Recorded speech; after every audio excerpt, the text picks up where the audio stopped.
बिस्मिल्लाहिर्रहमानिर्रहीम। अज़ीज़ तलबा अस्सलाम वालेकुम। आज हम पिछले हमारे जितने भी असबाक हैं उसका ख़ुलासा इस वीडियो में पेश करेंगे और सरसरी तौर पर हम तमाम हरूफ का जायज़ा लेंगे। जो आपकी गलतियां हैं, जो आप लोगों ने सबक भेजा है उसको किस तरह सही करेंगे और आपने गलतियां क्या की हैं, उनकी इस्लाह कैसे हो सकती है। तो अलिफ़ से शुरू करते हैं हम। अलिफ़ तकरीबन मैक्सिमम जितने लोगों ने सबक दिखाया सबका ठीक है जी इसमें। और मद में जो है ना, मैंने बताया था कि एंगल दोनों का एक जैसा होना चाहिए इस तरीके से, यानी कि ये शुरू वाला भी और आखिर वाला भी एंगल दोनों इस तरफ से और इस तरफ से, यहाँ से शुरू होगा और इस तरह ख़त्म होगा। तो इसका पहला हिस्सा मैंने बताया था कि ज़रा बड़ा है, दूसरा हिस्सा छोटा है, यूँ।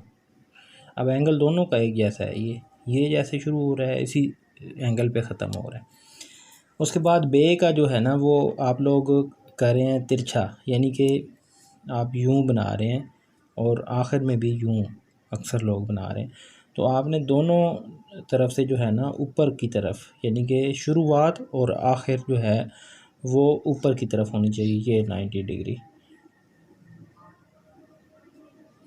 ये मैंने बताया था कि यहाँ से यहाँ तक फ़ासला जो है वो आपने कितना रखना है, जितना इस लाइन से इस लाइन तक है, लाइन नंबर 2 से लाइन नंबर 4 तक जितना फ़ासला है उतना फ़ासला आपने रखना है यहाँ से यहाँ तक, ठीक है जी। उसके बाद जीम का मैंने बताया था, ये ज़रा जीम को देख लें, जीम सब की जो है ना वो मज़ेदार नहीं बन रही। तो ये एंगल जब तक आप तिरछा नहीं बनाएंगे तब तक आपका जीम सही नहीं बनेगा। ये आपने सीधा बनाना है बिल्कुल।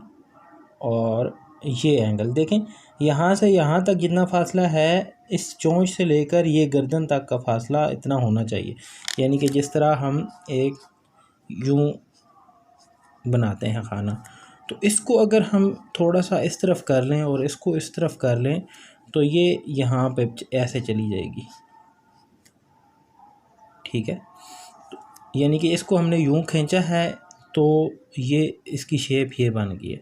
अब यही शेप यहाँ पे बनानी है, देखें ना, ये जीम चोंच और ये यहाँ से यहाँ तक का फासला और यहाँ से यहाँ तक का फासला सेम होना चाहिए।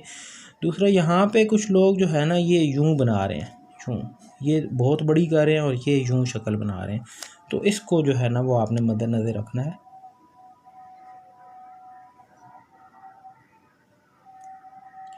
आगे वही तरीक़ाकार है जो हमने बताया है, आप इसकी वीडियो दोबारा से देख सकते हैं। अब आपकी गलतियां आपको पता चल गई हैं तो आप इसको बेहतर तरीके से समझ सकते हैं वहाँ से।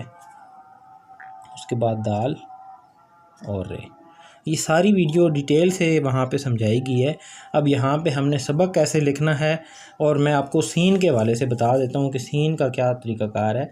यहाँ से यहाँ तक जितना फ़ासला है इतने फ़ासले में आपने दोनों दंदाने बनाने हैं सीन के, ठीक है। सीन के दंदाने बनाने के दो तरीक़ेकार होते हैं, एक ये, यानी कि जिस तरह 3 लिखते हैं हम उसी तरीके से आपने ये, इसका पहला दंदाना छोटा होगा, दूसरा दंदाना बड़ा होगा। एक तो ये तरीक़ाकार है। दूसरा तरीक़ाकार है जिस तरह सांप यूं करके नहीं जाता, आपने पहला दंदाना यूं ऊपर, फिर ये एक छोटा सा कट करके गोल नीचे और फिर ये वापस बड़ा दंदाना, पहला दूसरा तीसरा, ये, लेकिन दूसरा ये जो है ये गोल होगा, ठीक है। अब ये यहाँ पे हम बनाएंगे और दायरा बनाने का तरीक़ाकार भी आपको बताते हैं कि ये आपने इस लाइन से, लाइन नंबर 2 जो है इस लाइन से ऊपर शुरू करना है पहला दंदाना, ये छोटी गुलाई दूसरी, और दूसरा दंदाना जो है वो लाइन से नीचे ले आना है। अब जो आपका दायरा शुरू होना है, ये दायरा आप सीख लें कि जितना भी आपने इस पूरी हरूफ तहज्जी में, या आप अगर लिखाई करते हैं तो जहाँ जहाँ पे भी दायरा आएगा उसका असूल, उसका तरीक़ाकार बिल्कुल यही है। तो आपने अगर एक दफ़ा सीख लिया तो आपको ज़िंदगी भर जो है ये मसला नहीं होगा।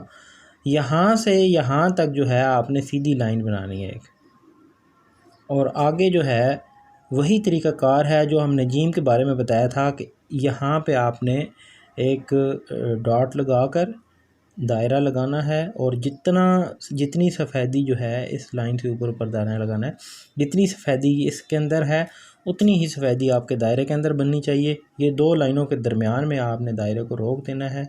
अब ये कितनी सफ़ेदी बनी है ये देखें, तकरीबन इतनी बनी है। तो आपको पहले से आइडिया है कि हमने दायरा कितना बड़ा बनाना है। अब चूँकि मैंने बताया था कि ये सारे जो है शेप ऑफ मून की तरह बनेंगे, यानी कि इनका जो वज़न है वो इस तरफ होगा, तो ये इसका वज़न भी यहाँ पे है ना कि दरमियान में है। ठीक है जी, ये हम एक दफ़ा फिर लिख के बताते हैं। ये यहाँ तक सीधी लाइन और ये दायरा, दो लाइनों के दरमियान में हमने दायरे को रोक देना है, यानी कि इसका पहला हिस्सा जो है वो ऊपर होगा, दूसरा नीचे होगा। अब हमने सबक कैसे लिखना है, इसको रोज़ाना की बुनियाद पे इसकी प्रैक्टिस कैसे करनी है, मशक कैसे किस तरतीब से करनी है, ये हम बताते हैं। तो ये इस तरीके के साथ ही आपने जो है मशक करनी है।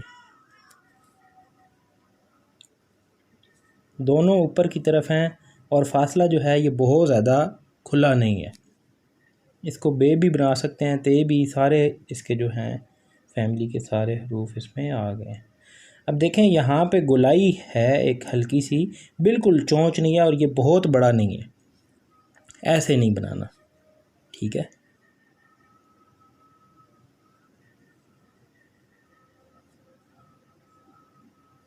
अब देखें इसका वज़न जो है वो इस तरफ है ना कि दरमियान में है। तो जिस तरह शेप ऑफ मून होती है, ये अगर इसको इस हिस्से को देखें तो ये शेप ऑफ मून है। यहाँ से यहाँ तक फासला होना चाहिए उतना ही जितना यहाँ से यहाँ तक है। ठीक है, तो ये इसके अंदर एक चौकोर सी सफ़ेदी होनी चाहिए और ये अगर इसको हम यूँ करें तो ये अंडानुमा शक्ल बनेगी। उसके बाद दाल है जी, वो मैंने बताया था आपको सारा, आप वीडियो देख लें सारी बाकी पिछली।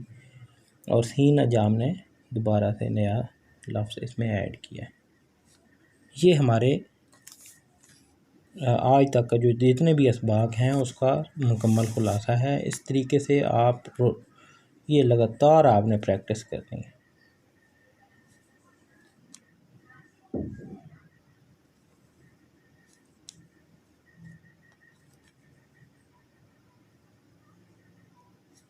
इस तरीके के साथ आप जितना भी लिखेंगे तमाम हरूफ आपके एक जैसे बनेंगे।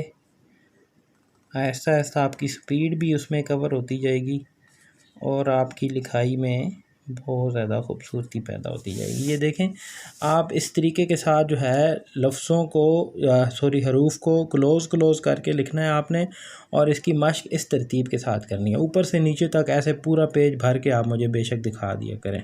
ठीक है जी, इंशाल्लाह ये आपको बहुत फ़ायदा देगा ये सबक।